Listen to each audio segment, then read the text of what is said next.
vorsólina þegar hún gægist upp á himininn.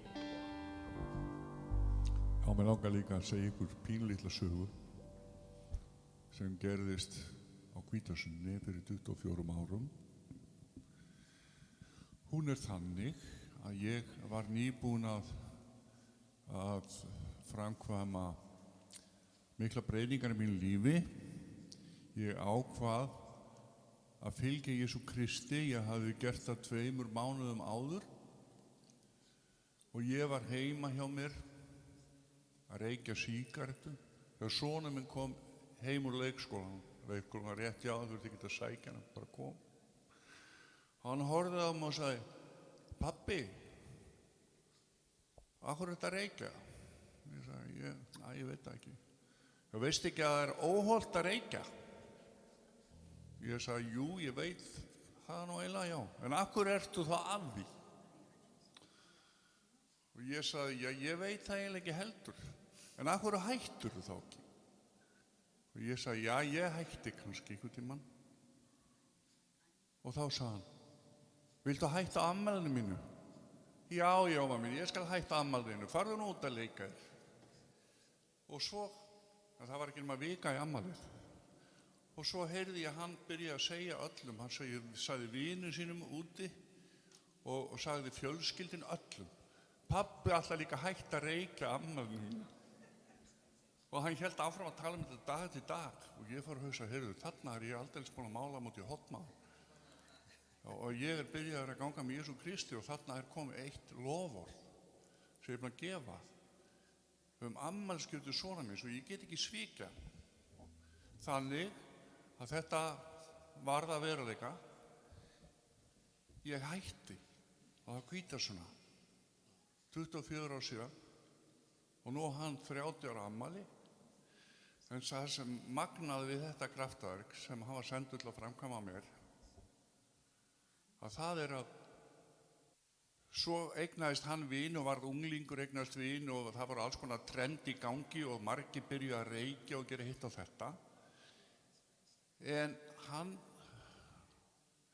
honum fannst hann ekki geta að byrja að reykja af því að hann hafði fengið pabba til að hætta því. Honum fannst svo skammarlegt að byrja svo sjálfur. Þannig að svona nú sagan sú, lof sé Drottni.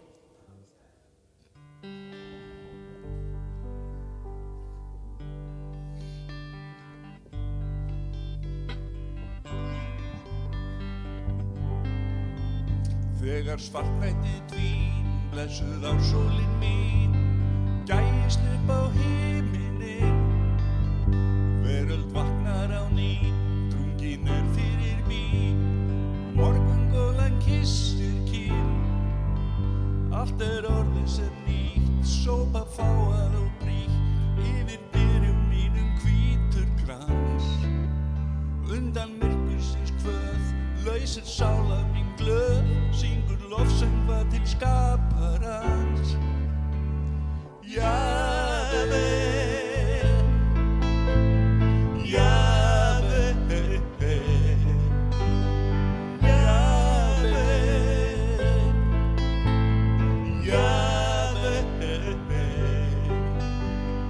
Jahve,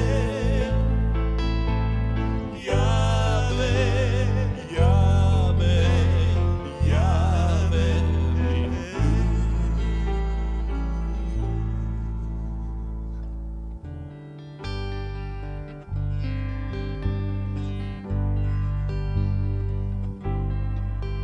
Þegar svartnættið dvín, blessuð ársólin mín, gægist upp á himininn, bjagið virkar á ný, drungin fyrir bín, morgungólan kyssir kinn, allt orðið sem nýtt, sópa fáað og frítt, yfir dyrum mínum hvítur krans, undan myrkursins kvöð, lausir sála mín glöð, syngur lofsöngva til skaparans. Jahve, Jahve, Jahve, Jahve, Jahve.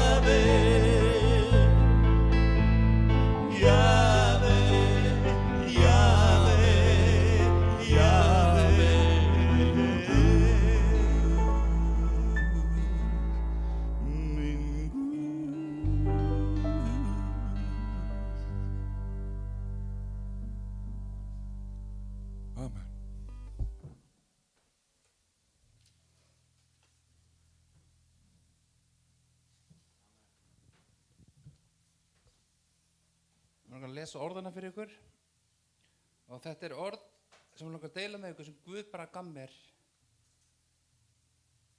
Ég hef gengið með Kristi núna 26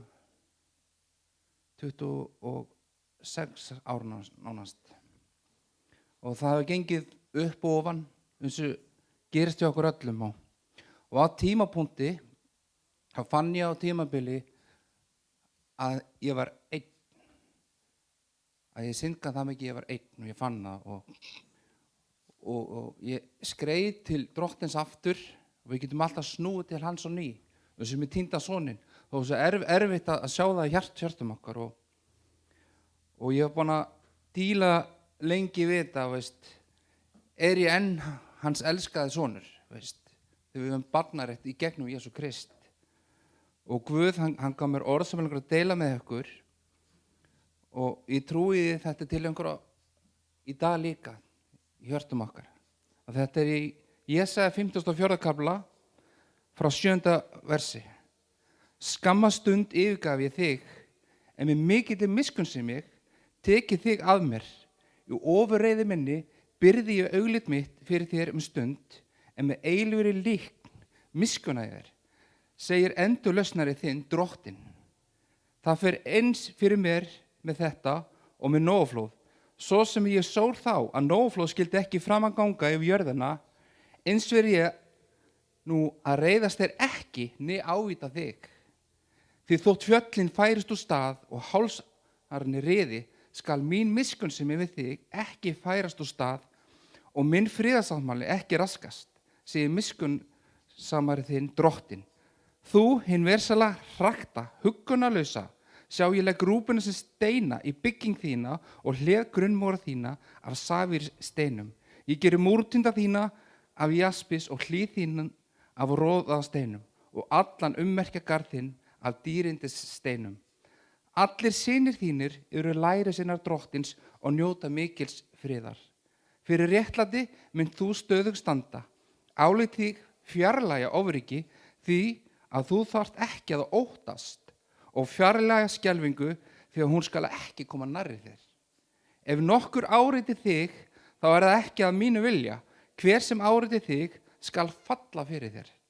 Sjá ég skapa smiðinn sem blæsa kolaeldinum og framleiði vopnið til sinna notkunar og ég skapa eyðandann til þess að leggja í eyði. Engin vopn sem smíði verða móti þér skulu vera sigurvænleg. Og allar tungur sem upprýsa gegn þér til málaferla skalt þú kveða niður.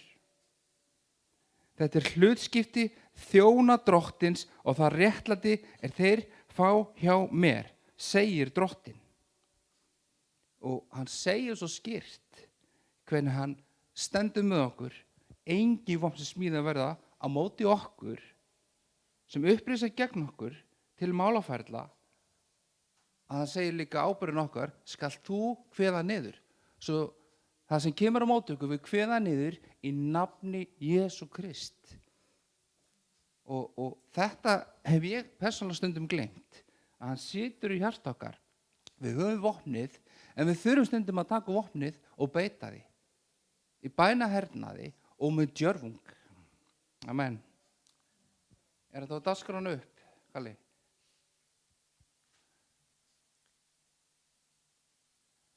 Næsta sunnudag þá samkoma klukkan 11 og á þriðjudögum þá er bæna og lofgerðarsamkomur. Á þriðjudögum klukkan 8 og á laugardagsmorgun á föstudögum klukkan 8 þá var aftur bæna og lofgerðarsamkomur og síðan á laugardögum að þá erum við bænastundir. Amen. Og hann Elmar, hann vil með vitnisburð og það er gaman að sjá hvernig Guð er að nota okkur þegar við leifum og gefum allt. Elmar, gjörðu svo vel.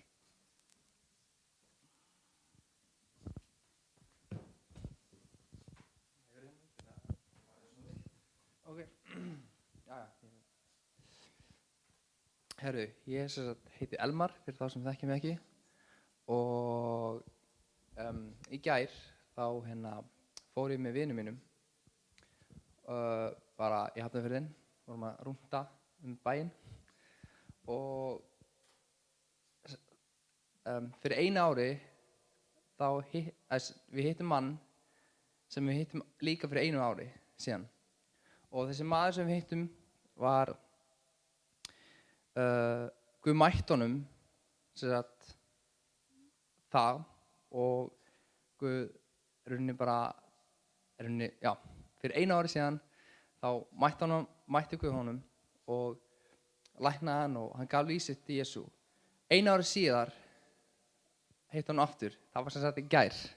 Ég er að stytta þetta svona mikið síðan og það var svo magnað hvað hann ljómaði allur og hann ljómaði bara svo mikið af því að þegar við hittum hann fyrir einu ári þá var átti hann hvergi heima og á þeim tíma þá vorum við að biðja ég og vinur minn og Guð talaði til okkar og sagði okkur að fara til hans og það var svo magnað að sjá hann hvað hann ljómaði allur og síðan spurði hann hei hvernig líður þér og svona og hann sagði mér að hann hefði fengið heimili á Selfossi og hann var að lesa biblíuna sem ég gaf honum og hann sagði það er svo magnað að lesa biblíuna mér líður svo ógeðslega vel og ég fæ svo mikla gleði og bara vá það er frábært og svo sagði hann hvernig líður svona já hann sagði mér hann væri með verki í nénu og var að fara að láta tjekka á sér og ég sagði við hann herðu má ég ekki bara biðja fyrir þér og síðan hann sagði já og ég bað fyrir honum og ég fann bara hvað Jesús snerti við honum það var svo magnað og við báðum tvisvar fyrir honum og hann læknaðist algjörlega var algjörlega heill og það er svo magnað að þegar við stígum út í Djörvung og bara pælum ekki í umhverfinu, pælum ekki hvað næsti maður að gera heldur bara að við stígum í Djörvung og förum út og biðjum fyrir fólki, segjum fólki frá Jesú. Það er svo ógeðslega magnað að því bara að það gladdi mér svo mikið að sjá hvað líf hans breyttist á einu ári, breyttist það. Ef við höfum ekki farið ég talaði við við spjöllum það saman ég og vinur minn sögum bara vá, paldi hvað þetta er svo magnað að sjá hvað Jesús getur gert við líf fólks og hann vill gera það hverjum einasta degi og hann vill nota okkur til að stíga út og að því það er svo fullt af fólki sem líða illa, sem þekki ekki Jesús, sem þekki ekki sannleikann, sem þekki ekki ljósið, sem veit ekki hvert þeir eru að stefna og við höfum Jesú sem er lífsins, sem er vegurinn, sannleikur og lífið og hvar sem við förum, hvar sem við erum, stígum út í Djörvung, leyfum Jesú að nota okkur, spyrjum hann hvernig vilt þú nota mig í dag og þegar hann talar til okkar, stígum fram, það er mín hvatning, þá sjáum við líf fólk breytast. Amen.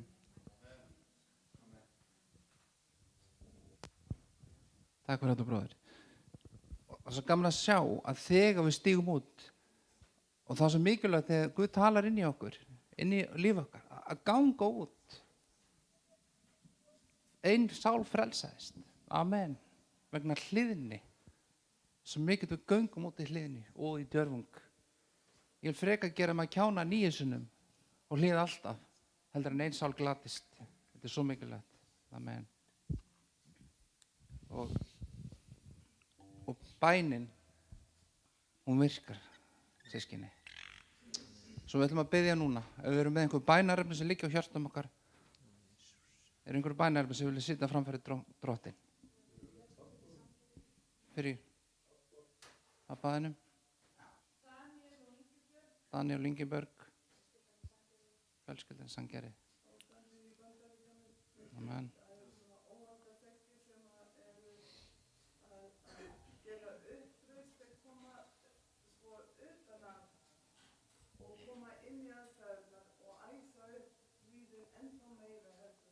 Amen. Amen. Ég vil biðja fyrir syni mínum sem plataði með að hætta að reykja og hans fjölskyldu. Amen. Drottinn, þakka fyrir að hann kom saman fram fyrir því, faðir minn. Þú þekkir öll þessu bænarefni, Drottinn minn. Við biðjum þig að koma inn í kringumstæði, Drottinn minn, og og ég bið þess að þinn heila andi mér fara af stað og breyta hjörtum þessa fólks, Drottinn minn, og ég bið líka fyrir Bandaríkjunum þetta ástand sem þar Drottinn minn. Ég bið þess að þú með senda þjónuðina bara á staðinn fyrir þá sem að æsa til uppreisnar og bara segjum fagnar þetta bara beint í hjarta, þau snúi hjörtu sinni til þín, Drottinn minn, og hætta æsa upp í ofbeldi, heldur mig bara að vera fagnar boðberandi þínu, Drottinn minn, snúi hjörtu sinni og breyta fagnarendi fyrir einhverjan ófrið í Jesú nafni, Faðir minn. Og við bið líka fyrir, Drottinn minn, öllum fjölskyldunni Sandgerði, Drottinn minn, að þú grípir þar inn í aðstöð, Drottinn, og þú mætir þörfin, Drottinn, að þú komir lækningu, Faðir minn, í Jesú heila nafni. Við leggjum allt fram fyrir því, Drottinn minn. Við getum sagt frá, Drottinn minn, en heilar andi, þú getur opinberað og þú getur snúið hjörtun, Drottinn minn. Hjálpa okkur að vera bara boðberandi þínu, Drottinn. Ég bið þess, Drottinn, þegar þú talar inn í lífi okkar, inn í aðstæður okkar, að þú gefur okkur djörfung til að ganga út af það og hlýða orðið þínu, Faðir. Og við lyftum þessu bænaröfni upp til þín, Drottinn minn, og við biðum lausn og frelsi í Jesú heila nafni. Amen. Amen. Við viljum taka fórn núna. Og hver er með fórnuna?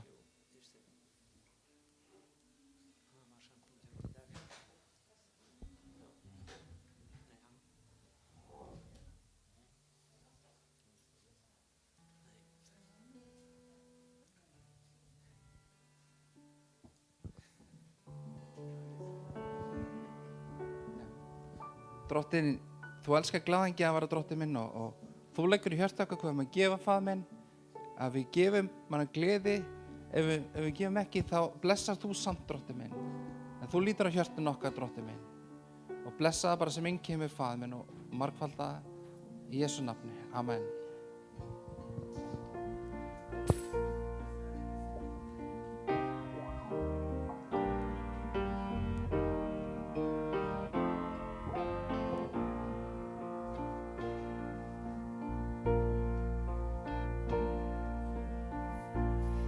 Jesús, þig ég þrái, þú Guðs lamb sem lausn mín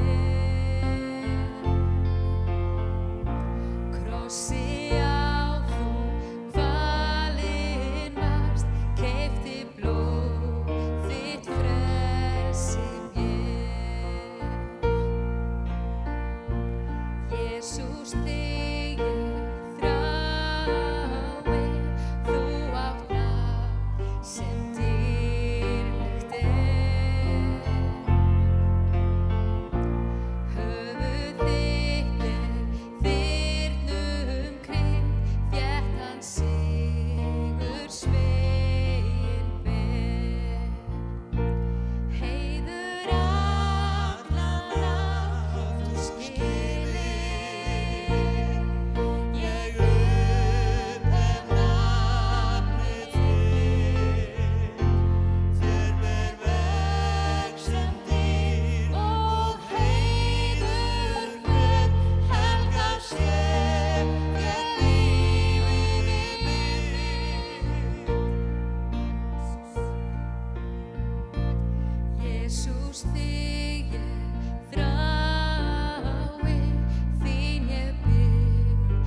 saman dásamleg. dásamleg dýrð þín ó Jesús, dásamleg dýrð þín mitt hjartans mál, mín syngur sál, dásamleg dýrð þín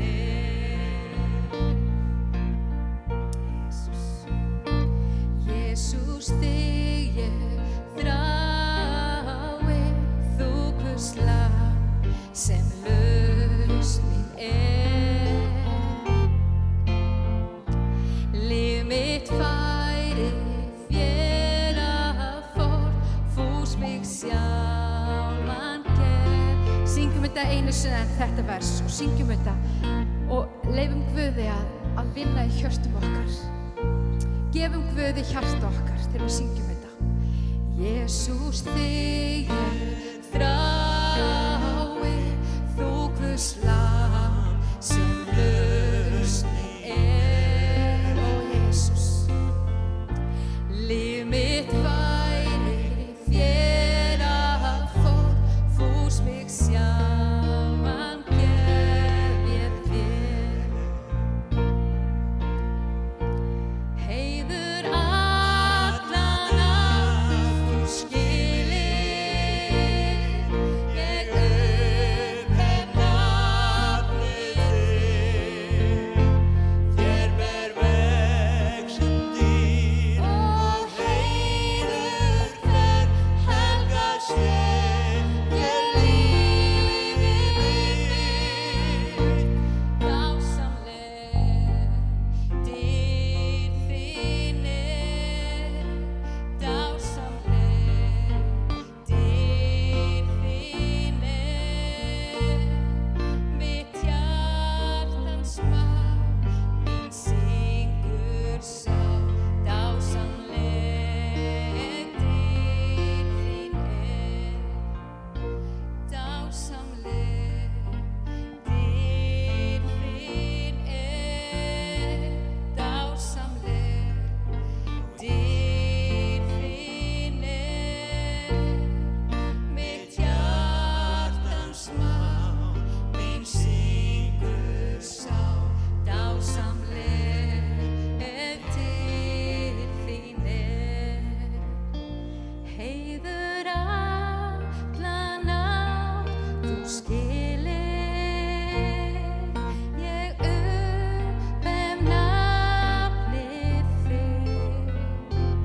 Þér ber veg sem dýr og heiður hver helgar sér. Þér lífið mitt. Halleluja, Jesús. Ó, megi líf okkar vera helgað þér, Jesús.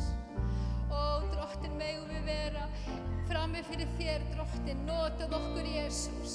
Halleluja. Ó, dásamleg dýrð þín syngjum það einu sinni saman. Halleluja. Dásamleg dýrð þín dásamleg dýrð þín mitt hjartans mál, mín syngur sál, dásamleg dýrð þín Jesús. Halleluja, Jesús.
worship you. I worship you. You are here, working in this place. I worship you. I worship you. You are waymaker, miracle worker, promise keep, light in the darkness. My God,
fyrir heitunum sem hann gefur okkur. Hann er kraftaverk, hann lofar okkur að vera með okkur og hann er ljósið í myrkrinu.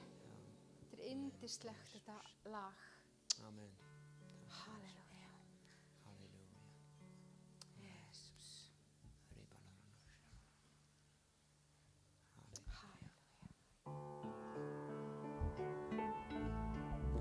Jesus, er ég nefni nafnið þitt, nálgast þú og blessa lífið mitt. Þú læknar sérhvert sár, þerrar sorgartár. Jesus, er ég nefni nafnið þitt. Jesus, er ég nefni nafnið þitt. Nálgast þú og blessa lífið mitt. Þú læknar sérhvert sár og þerrar sorgartár. Jesus, er ég nefni nafnið þitt.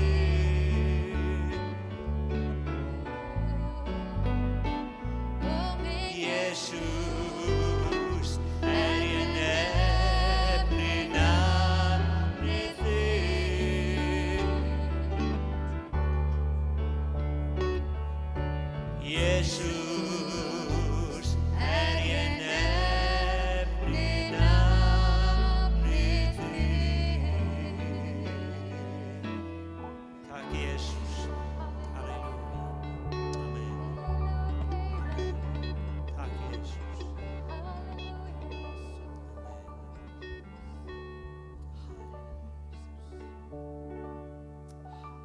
Amen. Jesus, er ég nefni nafnið þitt. Ég var að hlusta á vitnisburð stúlku, konu sem er mér svolítið kannski nær og kær, en hún lenti í því að vera á götunni nokkur ár og bara bjó á götunni. Og henni hafði verið kennt í sunnudagsskóla að ef að eitthvað bjátaði á þá átti hann að ákalla nafnið Jesú. Og hún var að segja frá því að þetta gerði hún þegar henni leið virkilega illa. Og það var það sem að gaf henni frið og hjálpaði henni einmitt á þessum ögur stundum. Þannig að Jesús nafnið, það er kraftur í þessu nafni. Og við erum svo þakklátt Jesús fyrir nafnið þitt. Og við viljum upphefja nafnið þitt. Sama hvað á gengur, þá er kraftur í nafni Jesú. Amen.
og já, þá bara segi ég þetta aftur. Það glemdist að kveikja og kona mín hún hérna þannig að hún heyri hvað ég segi. Ég ekki að tala hana, ég að tala við hana og við ykkur. Hún spurði mig hvort ég ætlaði virkilega ekki að tala hvítasunnu-daginn og hvítasunnu-boðskapinn af því að við væri nú hvítasunnu-kirkja og það væri, já, hvítasunnu-kirkja, hvað erum við fleira, hvítasunnu-fólk. Og ég sagði, nei, ég tala bara það sem að Guð gaf mér. En það allur boðskapur, ef að Guð tala til þín, þá það hvítasunnu boðskapur af því að heilagur andi kom á hvítasunnudag og ef að Guð gefur þér eitthvað orð, þá það hans orð. Og við erum að fara í gegnum ákveðna kennsluseríu hérna sem að kall Guðs til þín, það kall til Krists, það kall til þess að vaxa í Kristi. Og það kall til þess að þjóna Kristi og það kall til þess að fara með orð hans. Og Guð, hann að kalla fólk í dag. Margir segja ég finn ekki Guð, en veistu það að Guð að kalla þig. Hann lítur niður frá himni til að sjá hvort nokkur hygginn og hverjir eru hyggnir í hans augum. Það eru þeir sem leita hans. Nú tala ég aðeins svo hratt fyrir túlkinn, en gef henni hérna smá pásu og já, það ýmislegt sem ángra fólk á svona samkomu, monitorinn og það var einhver sem var á samkomu hérna daginn, hann sagði hvernig fóru lærisveidarnir eiginlega að? Það voru engir mikrofónar og það voru engir monitorar og það var bara ekki neitt. En þeir sneru heiminum bara upp og niður af því að þeir höfðu þennan hvítasunnu anda í sér og menn tóku eftir því sem þeir sögðu. En við erum búin að fara í gegnum þetta að Kristur, hann svo trúfastur, hann kallar þig og hann kallar alla menn í dag. Það gengur út kall, Guð að kalla menn til sín í gegnum alla þessar kringumstæður sem við erum að upplifa. Þá Guð að kalla. Og það ekki allir sem þekkja kall Guðs. Við fórum í gegnum það að Samúel, hann þekkti ekki kallið, hann hljóp til Elí. Og það margir sem hlaup í önnur trúarbrögð í dag. En Jesús Kristur, hann vegurinn, sannleikurinn og lífið. Og við vorum á síðasta sunnudag að tala þetta að vaxa. Sjá til, kristinn maður, hann endurfæddur.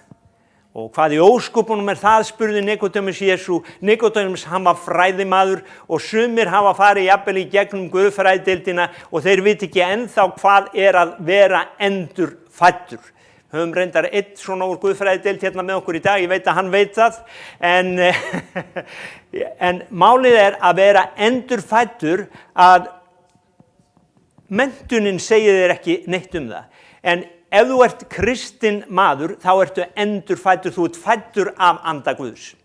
Og Guð, hann hefur kallað okkur til að endurfæðast, koma inn í hans ríki. Og síðan þegar þú fæðist, þá byrjaru að vaksa. Þá byrjar að vaksa og það svo yndislegt. Að lítið barn, við elskum fyrstu árin meðan þau eru lítil, en svo byrja þau að vaksa. Og svo verða þau fullorðin. Og það vers í Jóhannesarbréfinu, fyrsta Jóhannesarbréfi, sem talar og nú erum við að tala kristið fólk, og það svo margt skrítið við þetta sem Jesús og Biblían kennir okkur að vera nýsköpun í Kristi, að vera endurfæddur, það svo margt líkt og við náttúrulega lífið sem við lifum. Og það má segja að við lifum í tveimur heimum, það andlegur heimur og náttúrulegur heimur. Í Jóhannesarbréfinu þá segir fyrsta Jóhannesarbréf 2:14, þá segir ég hef ritað yður börn af því að þið þekkið föðurinn. Ég hef ritað yður feður af því að þið þekkið hann sem frá upphafi. Ég hef ritað yður ungu menn af því að þér eru styrkir og Guðs orð stöðugt í yður og þér hafið sigrað hinn vonda. Nú, hér sjáum við, það eru börn, það eru feður, það eru ungir menn og við erum að tala í hinum andlega heimi, við erum að tala kristi fólk. Nú í fyrra Korintubréfi, 13. kafla, þá sjáum við aftur þessa líkingu og ég man að það var einn fyrrverandi ráðherra sem vitnaði í þetta, af því alltaf þegar menn þurfa að segja eitthvað að viti þá þurfa þeir að vitna í ritninguna þó þeir segist ekki trú henni. Hann sagði þegar ég var barn, talaði ég eins og barn, hugsaði eins og barn, ályktaði eins og barn. En þegar ég var orðinn fulltíða maður lagði ég niður barnaskapinn. Og það gott að gera það þegar við vöxum upp. Við eigum að þroskast og við eigum að vaksa. Þannig lífið. Og þessi andlega mynd sem við erum að tala að vaksa í Kristi og byrja síðan að þjóna Kristi, að í kristna heiminum og eins í náttúrulega heiminum, það var þannig, svo ég tæki myndina, ég heyrði góðan vinn minn kenna þetta daginn og hann sagði, það var á kreppuárunum í Bandaríkjunum, að þá voru margir ungir menn, þeir voru sendir í skóla og þeir lærðu bara grunninn. Síðan voru þeir teknir aftur heim á búgarðinn til að vinna af því að fjölskyldan þurfti á þeim að halda. Og hann var að segja í kristna heiminum að þá þetta stundum svona að menn, þeir í raun og veru vaksa ekki upp, þeir byrja bara að vinna á akrinum og þeir eru ekki komnir með þann þroska til að fást við það sem þeir eru að gera. Og þeir missa af því besta sem að Guð hafði fyrir þá. Eins og kannski þessir menn sem voru teknir heim til að vinna á akrinum, þeir höfðu drauma að verða læknar, þeir höfðu drauma að mennta sig kannski til að vera flugmenn eða hvað það var, en þeir byrjuðu bara að vinna og voru allt sitt líf á búgarðinum. Og talandi það að vaksa, að það sorglega við suma kristna einstaklinga, nú förum við aftur í kristna heiminn, að þú hittir kannski einhvern sem hefur gengið, sem segist hafa verið kristinn í 30 ár og hann ennþá barn í Kristi. Hann ennþá barn og Hebreabréfið talar þetta, 5. kafli 12. vers, þar segir að þó að þér ættu tímans vegna vera kennarar, þá hefur þér enn þörf á því að einhver kenniður undirstöðu atriði Guðs orða og þér hafið þörf á mjólk. Sjáðu, mjólkin fyrir unga börn, mjólkin fyrir, brjóstamjólkin fyrir bara lítið barn.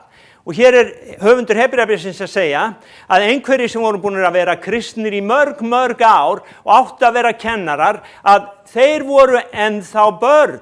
Þeir höfðu þörf á því að einhver kendi þeim á ný, gæfi þeim mjólk að drekka til þess að þeir gætu byrjað að vaksa aftur. Þannig að við erum kölluð í kristni, Jesús Kristur hann kallar okkur inn í sitt ríki og hann endurfæðir okkur og síðan vill hann að við vöxum og döfnum og síðan vill hann að við förum og þjónum honum. Og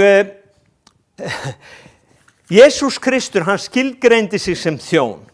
Og ég man að það var þegar ég kendi þetta einu sinni, þá var einhver sem sagði, og ég vona að sé að hlusta núna, hann sagði, ég ekki þjónn, ég sonur, ég þjóna engum. En Jesús Kristur, hann var sonur Guðs og hann skilgreindi sig samt sem þjón. Það tók ekkert frá því að hann væri sonur Guðs og það tekur ekkert frá því að þú sér sonur Guðs þó þú sért þjónn. Vegna þess að ef þú ert endurfæddur og hefur þetta Guðs eðli, þá þráiru að þjóna öðrum eins og Jesús þráði að þjóna öðrum. Þannig að Jesús, hann segir í Markús 10, við skulum lesa þessar ritningar, ég vona að það komi hérna upp á skjáin, Markús 10, 4, 5,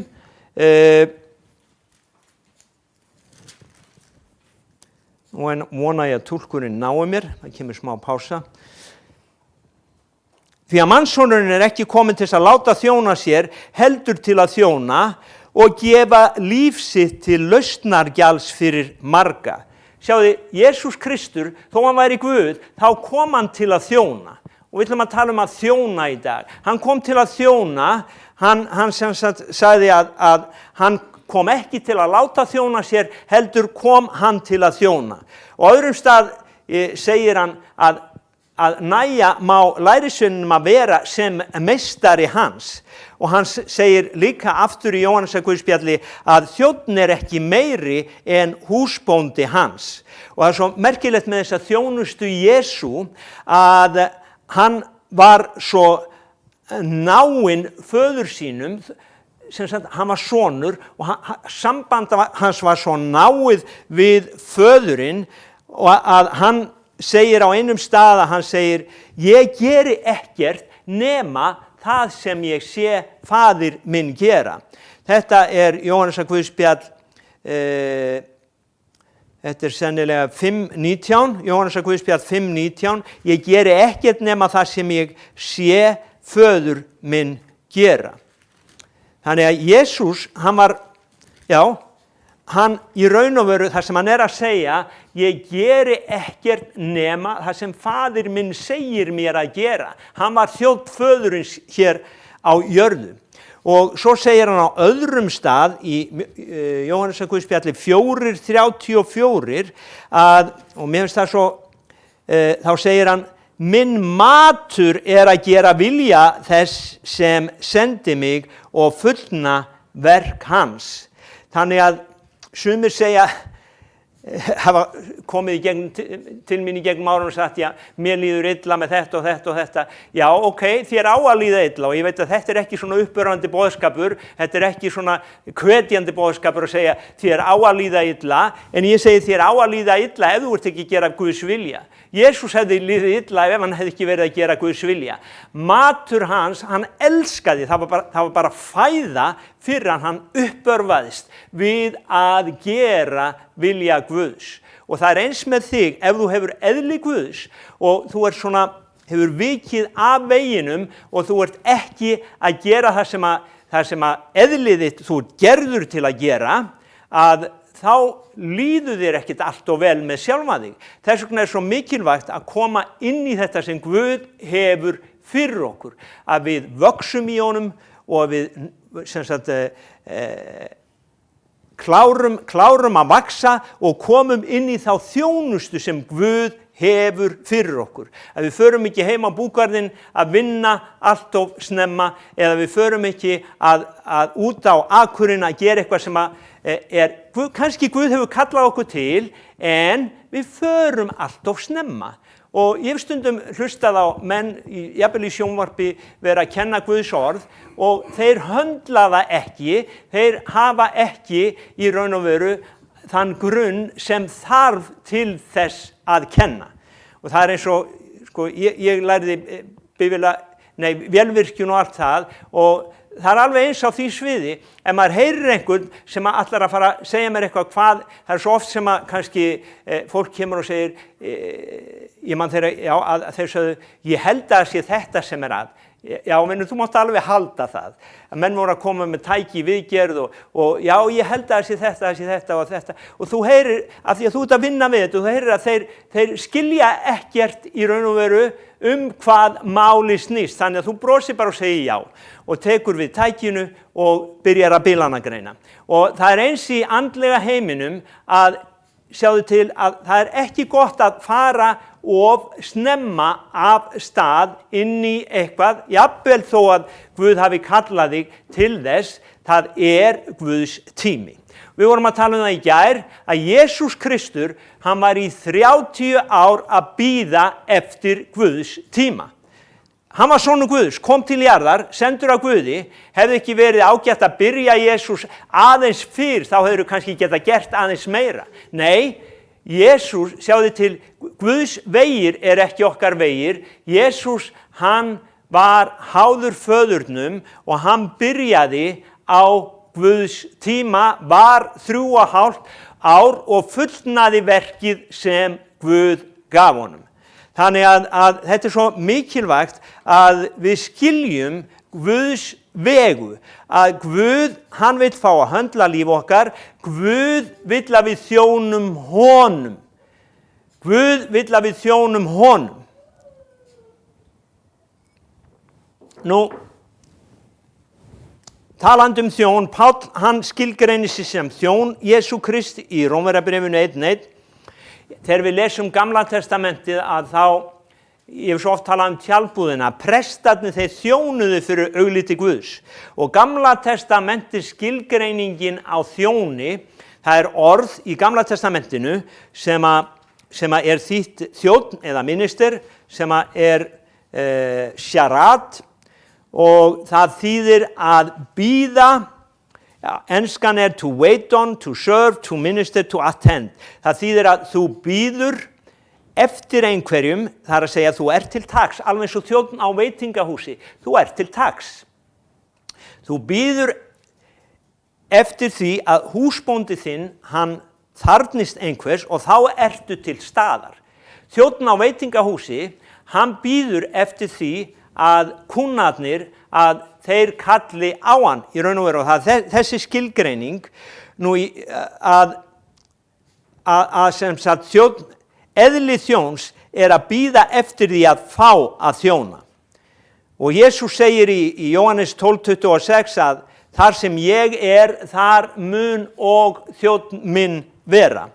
Í Lúkas 17:7 þá sagði Jesús þeim dæmisögum menn sem voru á akri og þeir koma heim og hann segir, haldið þið að húsbóndinn fari að gefa þeim mat og gefa þeim að borða? Nei, þeir sem sagt eiga að þjóna húsbóndunum þegar þeir koma heim að akri.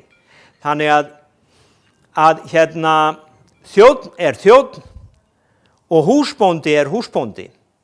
Og þetta biblíulíkingamál sem að kannski ekki gott að, ég veit að það eru margir sem hafa alist upp á þessari öld sem vita ekki hvað húsbóndi og vita ekki hvað þjónn vegna þess að okkar þjóðfélag svolítið, það svolítið annar hugsunarháttur að,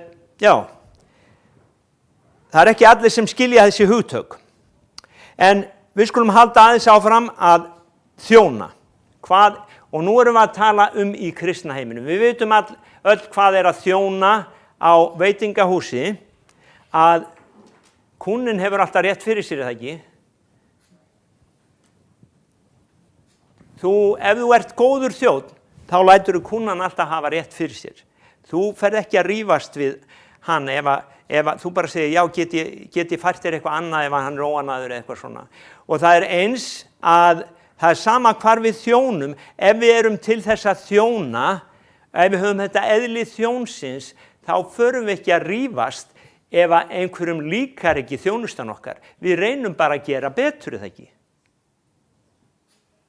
Það ekki gott á vinnustanum?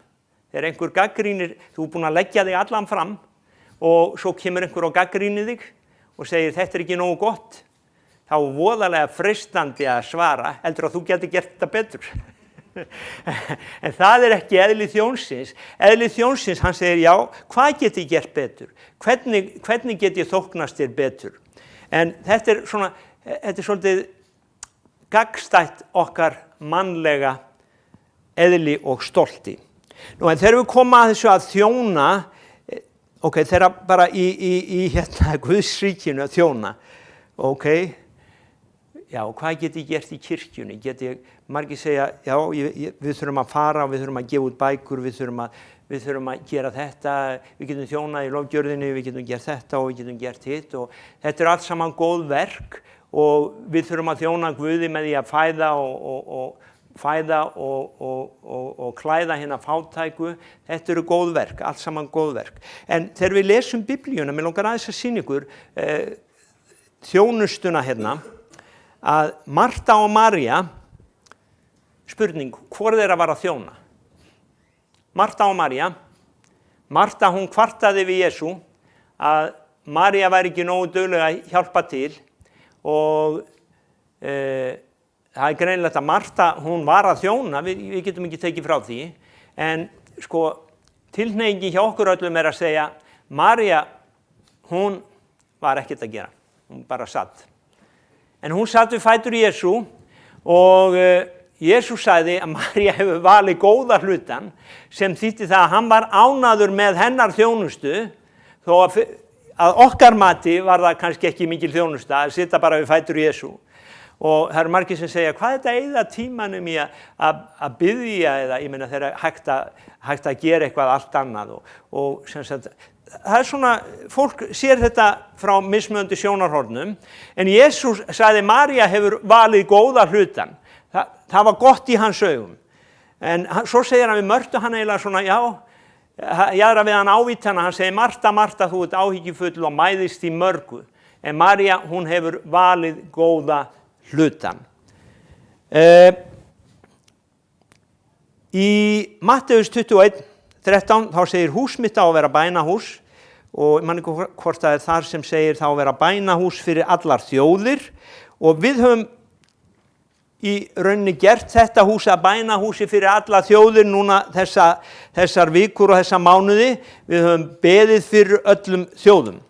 En bænahúsið, Matteus 21:13, ritaðir hús mitt á að vera bænahús en þér gjörið það að ræningjabæli. Það er sennilega í Markús sem segir bænahús fyrir alla þjóðir og líka í Jesaja. En bænahús, þar lærir fólk að þjóna.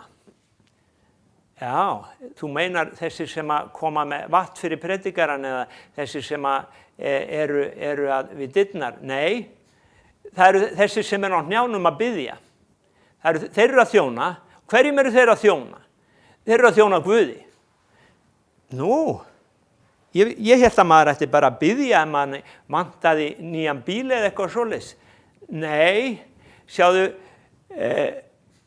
Guðs, við erum að heiman frá drottni, við erum erindrekar eða ambassadora Guðs hérna á jörðinni og við erum að biðja að koma í ríki þitt. Við erum í raun og veru, það er ákveðin fyrirheit sem að Guð hefur gefið okkur og við erum að sækja þessi fyrirheit í bæninni frá andlega heiminum og koma með þau inn í hinn náttúrulega heim.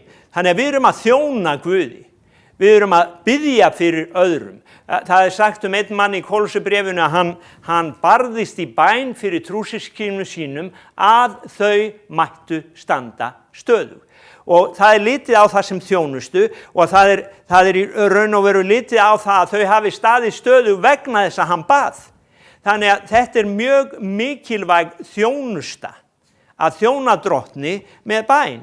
Og það vakti athygli mína þegar ég var að undirbúa þennan lestur sem ég predikaði reyndar fyrir 45 árum síðan eða hvað við segjum að það voru svo margir sem voru að þjóna með bæn og ég hugsaði, er þetta einhver misskilningur í sambandi við þjónustuna? Það vilja allir vera að gera eitthvað en það vilja enginn vera að biðja. Það vilja allir fá að þjóna þegar er gospelkoncert einhver staðar, allir vilja fá að sita en það vilja enginn fá að vera með þegar verið að þjóna Guði og biðja, eða það eru færri, fyrirgeðu, ég ætla ekki að segja enginn, fólk hefur verið mjög trúfast hér að koma en mér finnst vera svona misskilið sjónarhorn á þessu og ég ætla að lesa fyrir ykkur hérna í Lúkas 2:37, það er kona sem er 84 ára, við ætlum að hitta hana hérna smá stund, hún heitir Anna, Lúkas 2:37, hún heitir Anna og hún var búin að þjóna á ákveðnu restauranti, hún vék eigi úr helgidómnum, þetta er Lúkas. Hún var ekkja, hún er spákona, hún er Fanúelsdóttir og hún hafði verið gift í 7 ár, síðan hafði hún verið ekkja fram á 84 ára aldur, hún vék ekki úr helgidómunum en þjónaði Guði nótt og dag með föstum og bænahaldi. Með föstum og bænahaldi, það var þjónusta. Já, það er ekki allir sem skilja svona þjónustu. Mörgum finnst þetta vera óþarfi og mörgum finnst þetta bara vera rugl. Svo er hann Símon, við skulum aðeins kíkja á Símon. Það er 25. versið, sama kafla. Maður sem hét Símon, hann var réttlátur, guðrækinn, vænti huggunar Ísraels, yfir honum var heilagur andi. Og þetta er áður en að heilagur andi kom á hvítasunnudag. Hann er komið þarna yfir svona ákveðna einstaklinga á undan og hann var yfir Símoni og honum hafði heilagur andi vitrað að hann skildi ekki dauðan sjá fyrir að hann hefði séð Jesú Krist drottins. Og nú kemur hann hann var ekki að hlusta á CNN eða RÚV, hann kemur af því að andinn sagði honum að nú væri eitthvað að gerast. Sjáðu, þú getur haft betri tengingu heldur en Facebook, heldur en Twitter og allt þetta rugl í dag. Þú getur verið með beina tengingu við höfuðstöðvarnar sem eru uppspretta alls sem maðurinn hefur skapað. Og hann kemur að tillagan andans í helgidóminn. Og sem sagt andinn sagði honum að nú væri Kristur að koma. Og Símon tekur síðan Jesú í fangið, svo segir hann, Drottinn, nú lætur þú Drottinn þjón þinn í friði fara. Okay. Hann skilgreinir sig sem þjón. Hann segir, ég þjónn Drottins. Og hvað hafði hann verið að gera? Jú, hann hafði verið bæna hermaður. Í Postulasögunni 13:2 þá lesum við að þjóna Drottinni. Hvernig? Þeir voru að þjóna Drottni hérna og þetta voru predikarar, þetta voru spámenn og kennarar.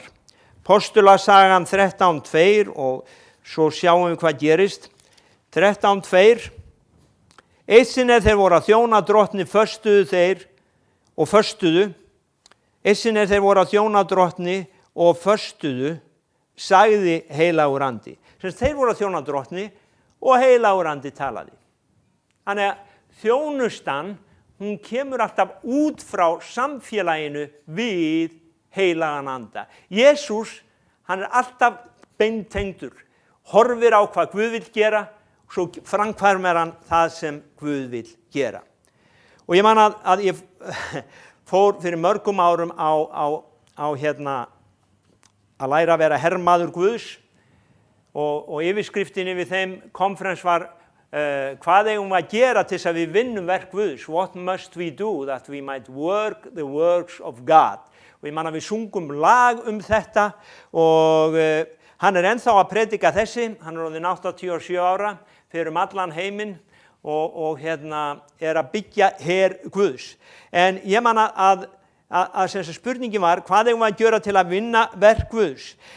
Ég fór að skoða núna svar Jesú og Jesú segir, ef við lesum þetta í Jóhannes 6:28, þá segir hann að við eigum að trúa á hann sem Guð sendi, á þann sem Guð sendi. Jesús svaraði þeim, þetta er verk Guðs. Ok, já, það er vinnuhelgi í Kirkjulækjarkoti í júní, ég ætla bara að skjóta því hérna inni, ég vona að sjáu það sem flestir, og það er líka verk Guðs að við förum og vinnum þar, en Jesús sagði það samt ekki, en hann sagði, þetta er verk Guðs að þið trúið á þann sem hann sendi. Þann sem hann sendi. Já, er það nú verk að trúa? Já, Jesús sagði það. Já, þessi Jesús, hann lítur að hafa verið bara eitthvað ruglaður. En þegar þú fer að skoða þetta og ef þú talar svolítið meira við Jesú heldur en bara á sunnudögum og fer að kynnast honum, að þá skilurðu hvað hann er að tala um. Hann er í raun og veru að segja að ef þú kemur til mín, þetta er fyrsta kallið, ef þú kemur til mín sem er Kristur og eins og hann valdi lærisveinana, eins og segir í Markús Guðspjallinni, og ef þú ert bara með mér, ef þú vilt vera með mér, Jesús kallaði þá til að vera með sér og þeir voru með honum. Og Jesús er ennþá að kalla lærisveinana til að vera með honum, til að vera með honum. Og það er verk Guðs að trúa nóg til þess að eyða tíma til að vera með Jesú Kristi. Það er trú. Og trúin, hún er alltaf sigurinn. Trúin er alltaf sigurinn.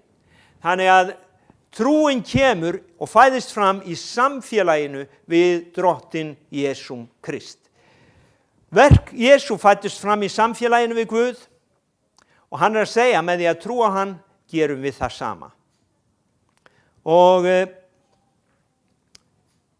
þegar ég var að hugleiða þetta þá kom til mín að Jesús, hann gekk hann gjörði gott, græddi alla þá sem að djöflunum voru undir okaðir.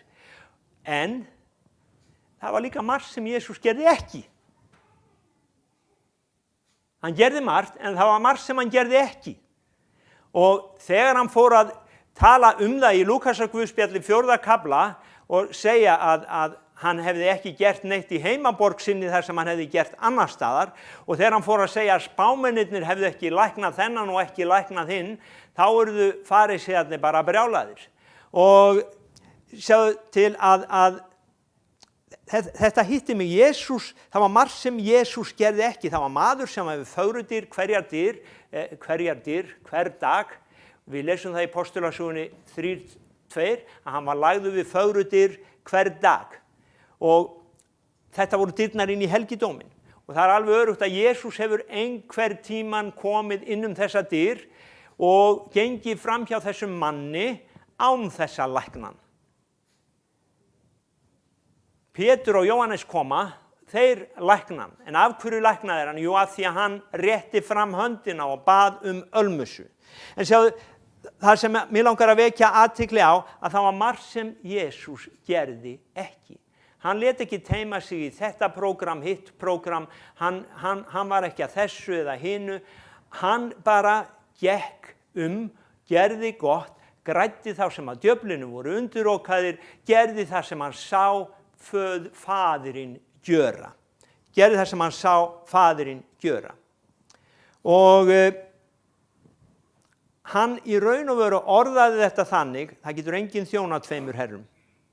Oft tengjum við þetta við Satan og Guð, en ég ætla að tengja það í dag við Drottinn Jesú og þig.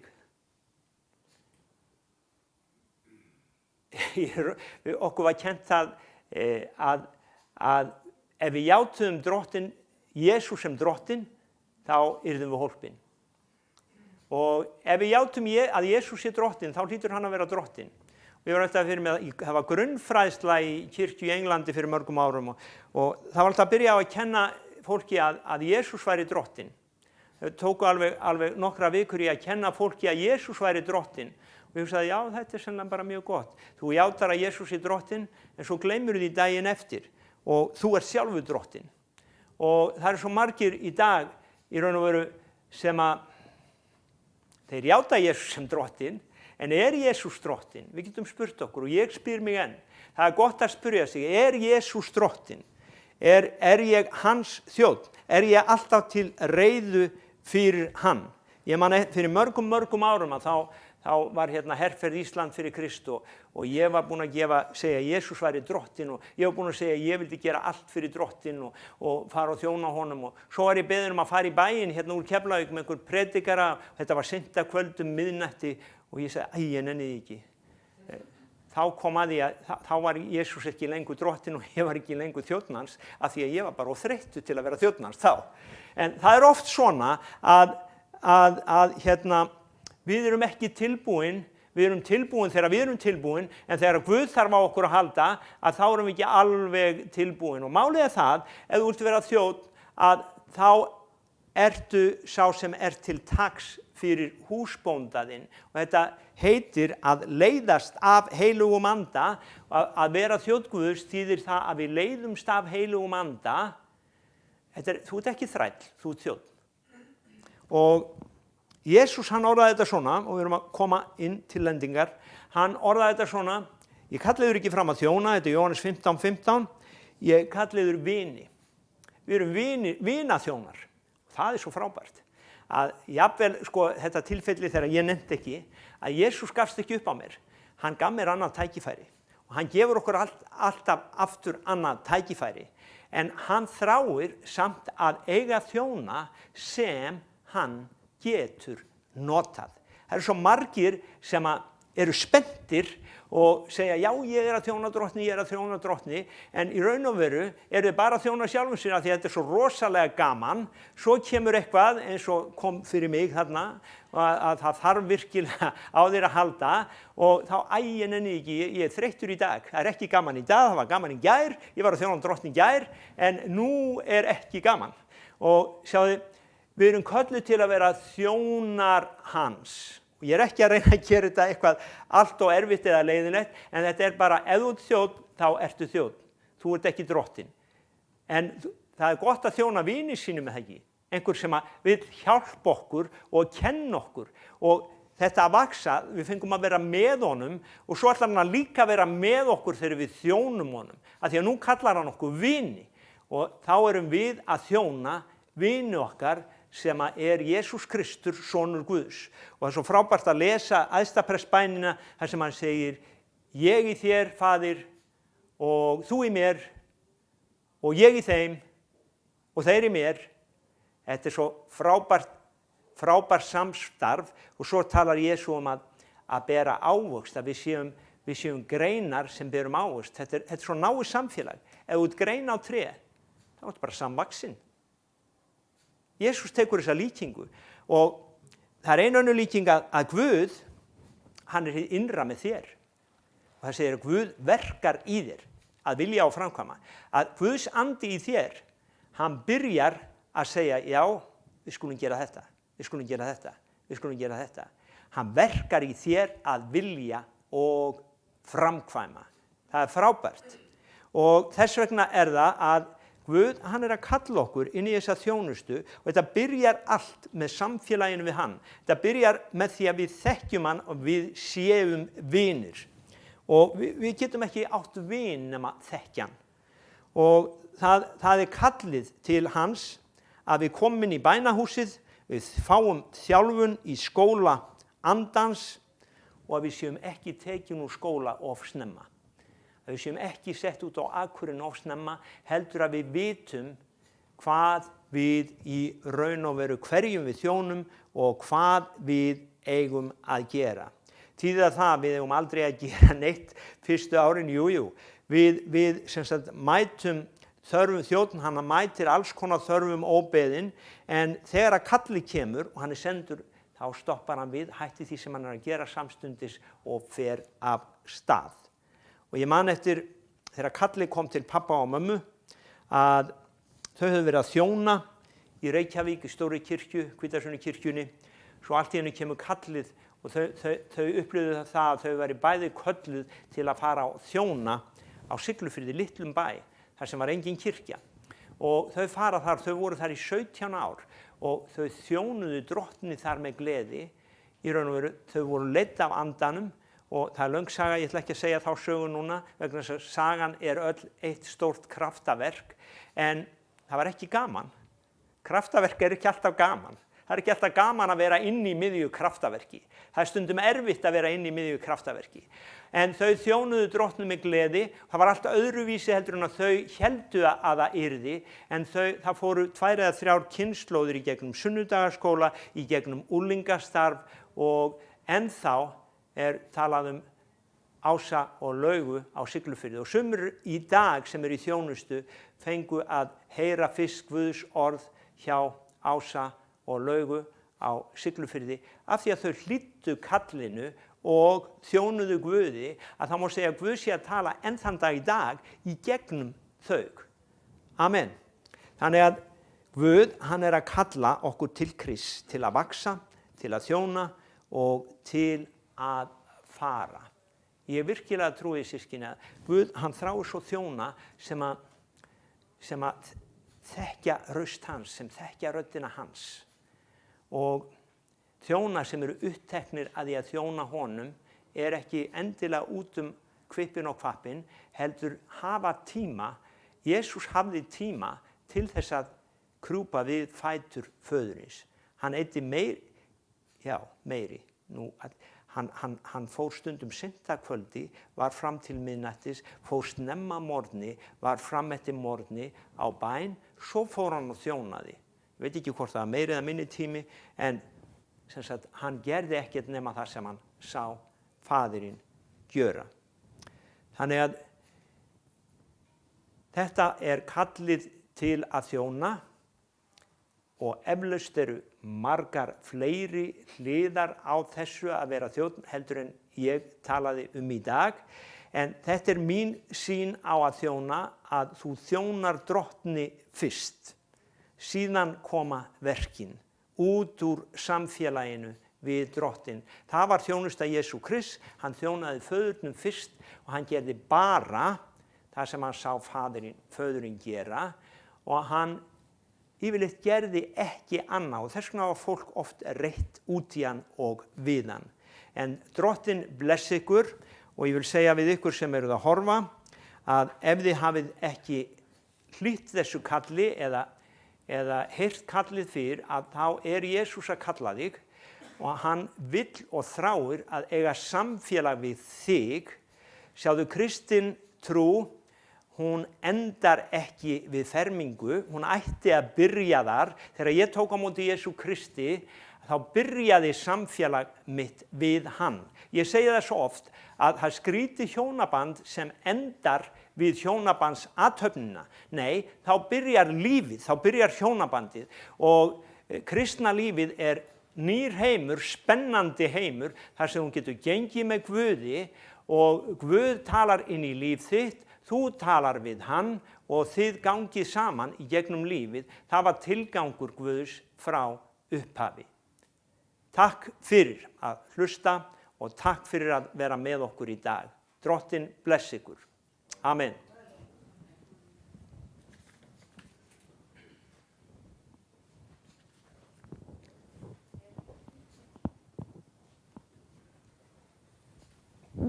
Samkominni formulega lokið og við bjóðum upp á kaffi og meðlæti uppi. Það var samfélag og Elmar ætlar að koma og við ætlum að biðja þig fyrir þeim sem vilja fá fyrirbæn. Það er velkomið. Takk fyrir. Amen.